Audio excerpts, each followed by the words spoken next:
Hey guys, I've got a good one for you today. We've got a pump that two other service companies have been working on and they can't get it to prime. The homeowner had the pump switched out in an effort to make it work. Still couldn't get it to prime. And so he called us, and I think we've got some tips that may help you out, so check it out.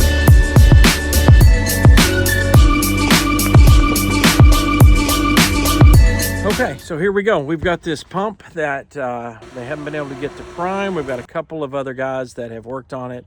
And so we'll just dig into it and see what we can find. If you'll notice, the pump is elevated off the ground. I know that's not a big deal to a lot of you because you've actually left that comment before. But seriously, it's when the pump doesn't set flush on the ground, it can vibrate, it can hang or sag.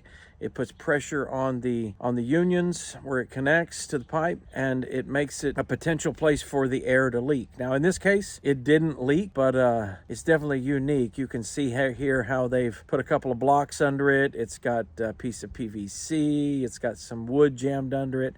I mean, it's a work of art, you got to admit.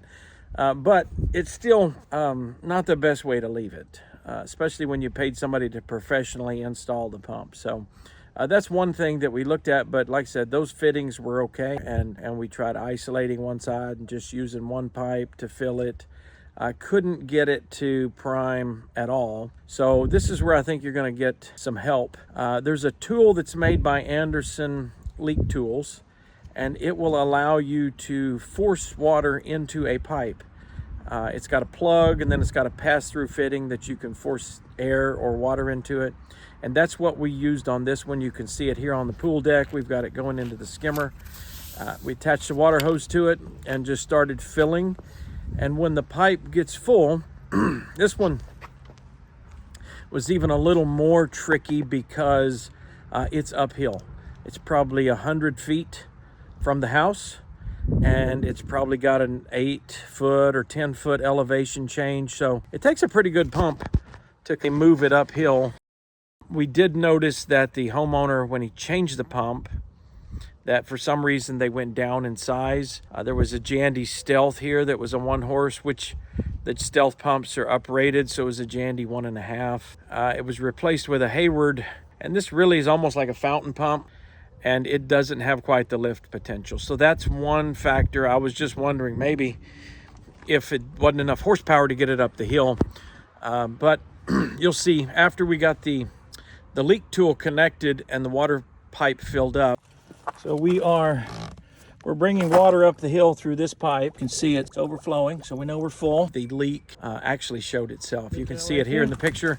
The water's just coming out of this Jandy valve everywhere. And turns out, as Richard was beginning to take the screws out of it, they're stripped. So the stripped screws wouldn't hold the lid down, and as a result, it wasn't able to seal.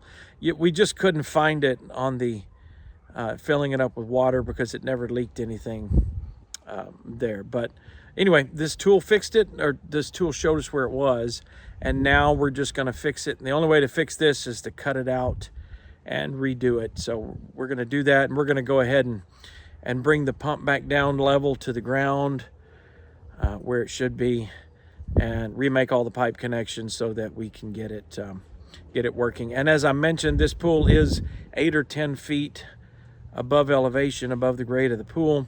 So we're also adding a check valve, and that will just help prevent, when you take the lid off of the pump, it will prevent all the water from going back down the hill. This pool is always going to be a bear to prime just because of the distance it is from the pool and having to go uphill. So as you're building your pool, you might even think about that. Just the higher you make the pump above the pool, the harder it's going to be to prime. But anyway, long story short, we got it fixed. You can see it here. This is the new pump installed. We have the check valve. We have the new Jandy valve. We brought it back down to the ground, and you can see it running. No air bubbles in the pump. Worked out really well. And I'll put a link in the description for the Anderson leak tool. And again, as always, thanks for watching. Hope you guys have a great summer. All right, guys, that's a wrap. We're off to the next one.